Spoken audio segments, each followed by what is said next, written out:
இப்போ வந்து யூடியூப்ல வந்து ஒரு பெரிய ட்ரெண்டா போயிட்டு இருக்கு. இந்த பாகுபலி படத்துல கட்டப்பா ஏன் பாகுபலியை குத்துனாரு அப்படிங்கிறது ஒவ்வொருத்தரும் ஒவ்வொன்று சொல்றாங்க. நரேந்திர மோடி பிரதம மந்திரி எல்லாம் கேட்கிறாரு பிரபாஸ் கிட்ட அப்படின்ட்டு. அதை நீங்க நல்லா கவனிச்சு பார்த்தீங்கன்னா அது நைட் எஃபெக்ட். அண்ணன் மூஞ்சி போட்டு கமெண்ட் போட்டுருக்குது, ஏய் நைட்ல கண்ணு தெரியாம குத்திட்டாப்ப ஆளை மாத்தி, நைட்ல கண்ணு தெரியாம ஆளை மாத்தி குத்திட்டாப்பா, இதை போய் ஒரு பெரிய மேட்டரா பேசுறீங்களா? நாங்க பொள்ளாச்சியில ஒரு படத்துல ஷூட்டிங்ல இருந்தோம். பக்கத்துல ஒரு ஷூட்டிங்கு. அந்த படத்தினுடைய டைரக்டரே ஹீரோ ஆயிட்டாரு.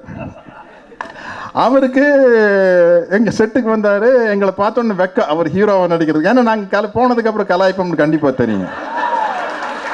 அப்படியே ஷையா வந்து நின்னாரு. நின்னொன்னே என்ன கவுண்ட் பண்ணினா, என்னப்பா ஹீரோவை நடிக்கிற மாதிரி இருக்குது அப்படின்னாரு. ஆமாண்ணா, ஆக்சுவலாக எனக்கு பெரிய இன்ட்ரெஸ்ட் இல்லைண்ணா. நான் ஒரு ஸ்கூல் ஃபங்க்ஷனுக்கு போனேன். அந்த ஸ்கூல் பசங்கள்லாம் வந்து நம்மளை வந்து நீங்களும் கூட அழகா இருக்கிறீங்க, ஏன் சார் நடிக்கக்கூடாதுன்னு கேட்டாங்க. அதனால தான் சார் நடிக்கிறேன் அப்படின்னாரு. ஆடா அது பிளைண்ட் ஸ்கூலாக இருக்கும்பா.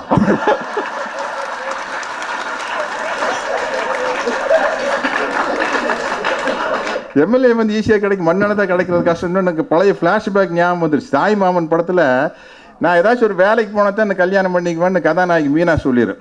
சரி என்ன வேலைக்கு போகலான்னு யோசிப்போம். என்ன நான் படிக்கல. அப்போ திடீர்னு கவுண்டம் பண்ணி வந்து மாப்பிள்ள ஸ்டாண்ட் அப் அப்படின்பா நிற்பேன். Walk this side this side மாதிரி நடிப்பேன். ஐயோ மாப்பிள்ள நீ அதுக்குன்னே பிறந்தவ மாதிரி இருக்கிற மாப்பிள்ள, நீ அதுக்கு தான் மாப்பிள்ள நீ லாய்க்கு அப்படின்னா. என்ன அப்படின்னா, நம்ம ஊரில் இடைத்தேர்தல் வருது, பேசாமல் நின்று ஜெயிச்சு நீ எம்எல்ஏ ஆயிரு அப்படின்பாரு.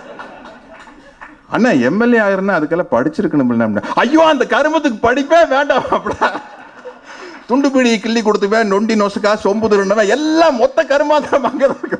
இப்போ இந்த வசனத்தை வந்து பேசுறதுக்கு முதல்ல ஒரு தைரியம் வேணும் இல்லையா? தைரியம் இருந்தால் தான் பேச முடியும். இது என்னன்னா அவங்களே ரசிக்கிற அளவுக்கு பேசுவார். எத்தனையோ அழகான ஹீரோயின் கூட நடிக்கிறோம், போறப்பட்ட அண்ணன் கூட நடிக்கிற அளவுக்கு ஒரு ஜாலி. ஜாலினா ஜாலி, ஜாலியோ ஜாலி, சிரிச்சுக்கிட்டே இருக்கலாம். ஏன்னா ஒரு மனிதனுக்கு வந்து வாழ்க்கையில் மகிழ்ச்சி தானே முக்கியம். அது வந்து அண்ணன் அள்ளி வழங்கிட்டே இருப்பார். இது சொல்ல ஆரம்பிச்சுன்னா வந்து ஒரு 10 மணி நேரம் சொல்லலாம். அப்புறம் அப்படியே பேச ஆரம்பிக்க நம்மளை அறியாமல் பேரை சொல்லி போட்டு கொடுத்துருவோம், மாட்டிக்குவோம். நானும் மாட்டி அவரையும் மாட்ட விட்ட மாதிரி ஆயிரு. அதனால மரியாதையை இதோட நிறுத்திக்கிட்டு இந்த படத்தினுடைய 100வது நாளில் வெற்றி விழாவில் இதே டீம், நானும் கவுண்டமணியனுடைய தீவிரமான ரசிகர்கள் 2 பேர், சிவகார்த்திகேயன் நானும் 2 பேர் வருவோம். உண்மையிலேயே இப்படி ஒரு டீம் சிவகார்த்திகேயன் ஆசைப்பட்ட மாதிரி நிச்சயமாக நாங்கள் 2 பேர் ஒரு படத்தில் நடிக்கிறேன். ஏன்னா அநியாயத்துக்கு சென்ஸ் ஆஃப் ஹியூமர் இருக்கிற ஒரு சிவகார்த்திகேயன் அவர்கள்.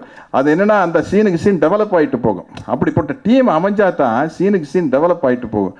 அப்படி இந்த 49 ஓவம் வந்து மக்கள் வந்து பெரிய அளவில் ஆதரவு கொடுக்கணும் இந்த படத்துக்கு. ஏன்னா அப்போ தான் வந்து நல்ல பொலிட்டிக்கல் சட்டையர் வரும். பொலிட்டிக்கல் சட்டையர் அப்படிங்கிறது ஒரு அறிவு தோன்ற விஷயம் தானே.